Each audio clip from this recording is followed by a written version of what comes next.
All right, what's going on? Second video up today. I'm going to be talking about not getting caught up in the numbers and, lost in the sauce, as they say. Because if you didn't see my other video, you could go check that one out. Basically just thanking you for the support and 200 subs since I've started this, whole YouTube channel journey kind of thing. All right, so here's the path down to the lake. Whole lot of stairs all the way down. So I'll do my best to not trip and fall. We got the nice handrail here. So with anything that, deals with numbers, this could be really, I don't even know. This could be anything in all reality. This could even be like working at your job. You could be obsessed with the numbers that you're making in terms of like your hourly rate, stuff like that. You could get caught up in, number of tasks that you have to do by the end of the day, each day, and be obsessed with continually increasing that and your productivity to, be higher value to your company, et cetera, et cetera. But for me, the way that I've experienced, being obsessed with the numbers and stuff in a bad way was, for one, I was on Twitch for some time. I was streaming Fortnite.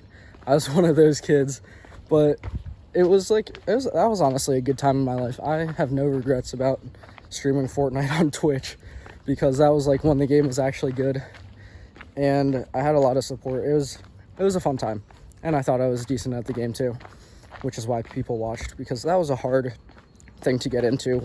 These stairs or something. That was a hard thing to get into, was streaming Fortnite on Twitch because of how oversaturated it was. Here's the lake. Maybe I'll get you a better picture on the other side. But is there fish in there? Okay. Anyways, streaming Fortnite was hard because it was oversaturated as hell. Literally everyone and their mother was streaming Fortnite because it was like probably the best game that was out at the time. And so to start up any type of following on Twitch with the most popular game ever at the time was definitely difficult, but I was somehow able to get like 100, what are they called? Followers, I guess, on Twitch. And that was pretty cool. I did some like giveaways and stuff like that. I thought I got like the affiliate like rank on Twitch, so then I could like have a sub button and stuff like that and eventually get monetized or whatever. But once I kind of hit that milestone, I kind of fell off of that. Good morning. And so when I was just like lost in the analytics page of, I wonder what's over there. I think I'm just gonna walk around the lake. I was caught up in the analytics page of Twitch, where you could see, it's basically like the YouTube studio, but for Twitch. And I could see, like how many viewers I had on my last stream, how long they stayed, how many unique chatters I had, how many unique viewers I had. And I would, every single time after I ended a stream, I don't know if it reported immediately, so I think I had to like wait a day for the results of the stream to be posted to my dashboard. And then once those results were posted, I would literally just stare at the numbers. And it's not like the numbers would even change because, they're results from a past stream. So they were just like, I guess it was just me admiring my own work from that past stream. And it just was not very healthy. I don't know. Not that it was like in a detrimental way to my well-being or my life, but just in general, like it was not, productive to my growth on that platform, just staring at the numbers, because there can be an argument made for the numbers. And like, that's why we have numbers in the first place, is because the data is supposed to show you what you're doing right, what you're doing wrong. Like, especially on YouTube, if you get like a high click-through rate, then that shows that a lot of people are clicking on the video, so it was a good thumbnail, good title, so you want to keep doing something more of that, or good content and stuff like that. If the viewer stays and watches, the average view duration is longer than your previous couple videos, and that means you were doing something right with the delivery of your content. So there is argument for the numbers, and I do think that it helps you in some sense, but a lot of it, like the sub count, is one that's like not too productive to any like real value, except showing how many people are liking your stuff, I guess. But then there's also the like button, so I don't really know. All right, here's the view as well of the lake. Got the lake here, you know, in Pittsburgh, so we got the bridge.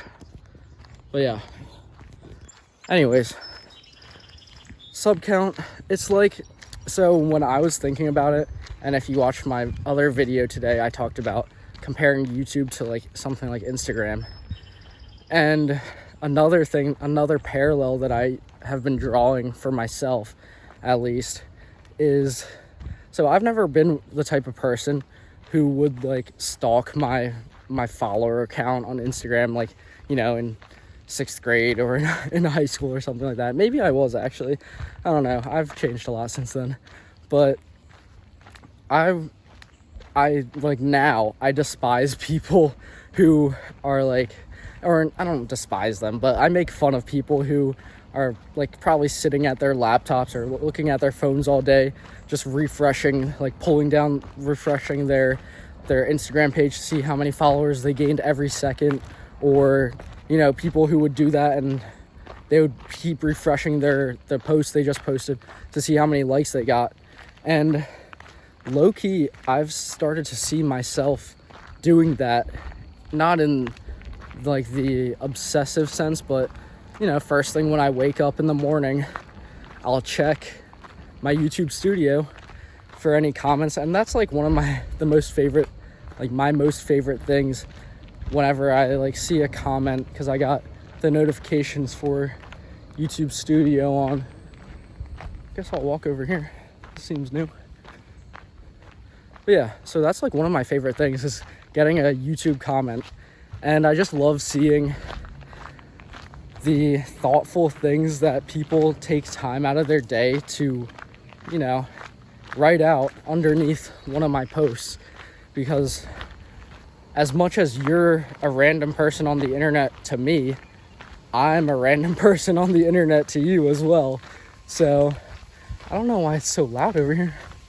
So much water like going down somewhere. Oh, there we go. Nice little stream.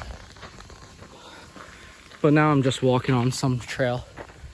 So yeah, that's kind of what I'm saying, is that that's what you should be realigning your focus towards if you do any of this, like, I don't know, creative work or social media type gigs. And I don't know, I've always been so anti-social media, but I mean, the goal of this is to be trying to spin social media in a positive way for not only my benefit, like my own personal benefit, but also for benefiting the people who come across my channel.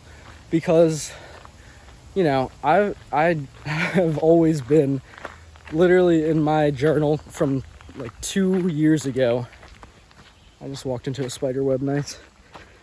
But in my journal from 2 years ago, wow, this is, hold on, give me a sec.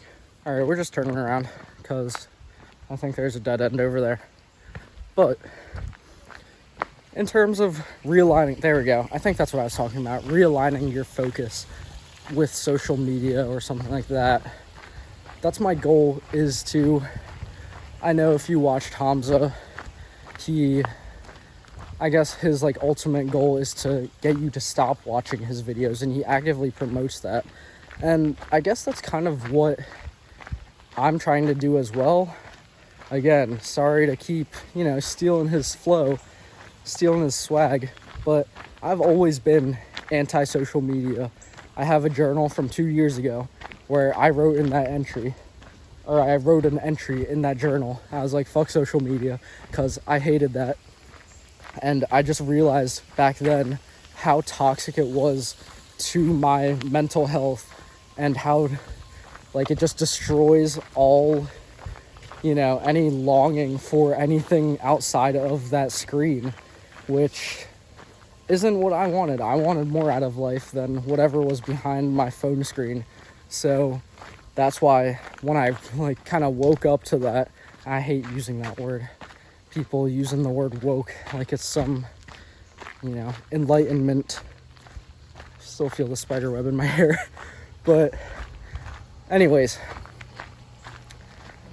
that's kind of my philosophy as well, is I've always been anti-social media, always been trying to get people off of it, always promoting the idea of like deleting social media, even though here I am again back on social media.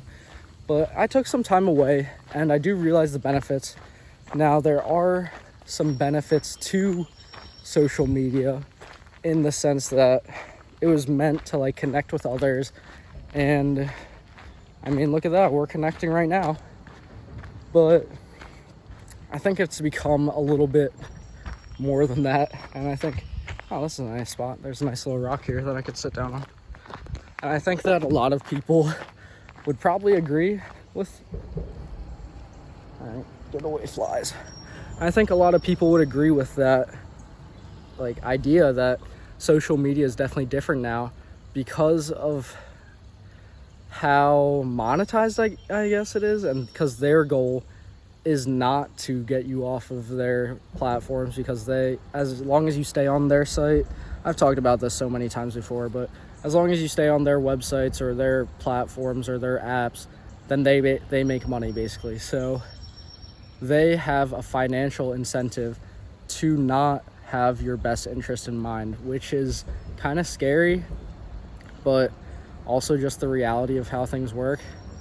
If you are susceptible and vulnerable to these attacks, I guess you could say, not that they're attacking you, but in some sense they are targeting you. That's why they call it like a target audience for ads and stuff like that. So I don't know, I think it's just important to step away from all the technology sometimes, because it definitely just destroys your whole outlook on life. And that's why so many people are depressed and stuff like that. So many modern kids are quote unquote depressed or have like anxiety and stuff like that. Like, no wonder you have social anxiety. You haven't talked to a person in fucking 4 months. All you've been looking at are other people on your screen who are either talking to other people, doing things that you should be doing, or you're just watching some, all right, I don't like this spot anymore. Or you're, you know, you haven't connected with a real person in months or weeks. So how are you going to expect to do well in a social situation? That doesn't make any sense. So what you have to do is obviously get away from that environment, which is the environment of social media. Wow, who would have thought? But I'm headed back home now anyways. So I don't know, sorry for this long discussion. I feel like there's a message behind it. Again, referring back to the title, don't get lost in the sauce. The numbers, right? Numbers can be helpful, but if used correctly, you can't be just sitting there staring at something. Like, if I was just sitting there staring at my subscriber count until, you know, I saw it move up 1 or down 1, then I would probably be, you know, then I probably wouldn't be where I am today. Because for actually another interesting thing that I guess I could mention is that when I experienced that explosion in growth of, I think this is where I came up, but when I got those like 70, 80 subs in 2 days, wow, that's a spider web. When I experienced that pop in 70 to 80 subs in 2 days, right? I wasn't even like on my laptop or anywhere close to my, you know, YouTube at that time, because what are these noises? I pre-uploaded like 5 or 6 videos in advance because my girlfriend was coming over to visit, so I didn't want to have to like make a video every day that she was over. So instead I pre-recorded videos, scheduled them, so then they would continually upload every day. Sorry if I'm out of breath, I'm walking up hella stairs right now. Up there, all the way up there. But yeah, so the only reason why I figured out, or like how I've noticed that I like had a jump in views for one, and then had a jump in subs, was because like I got notifications on my phone, and it was like comments from people saying like, oh, this was like my 5th time seeing you in my recommended, thanks for like, I don't know. And then they finally clicked on one of my videos and it was one that popped off. So that's kind of what I'm doing it for. Those are my favorite things. I don't care too much about the vanity icon of how many subs I'm getting. Sure, that's nice and all, but my favorite and the most like fulfilling part of this whole YouTube thing for me is when I receive an insightful comment of somebody like really opening up or saying that I helped them, because that's the whole purpose of this whole YouTube thing, is to provide value to an audience and provide value to the self-improvement niche. So that's my end goal, my ultimate purpose with the YouTube thing. And yeah, that's kind of what I had for today. Hopefully you just listen to this as like a podcast rather than like staring at the screen the whole time, because I don't know if there was anything too interesting that I showed. Just my sweaty face walking around out of breath, going up and down these stairs and walking around the lake, getting caught in a spider web. But yeah, anyways, like the video if you made it this far. I appreciate that. It's probably a long video. Hit the sub button if you're new. Thanks for watching. I'll see you next time.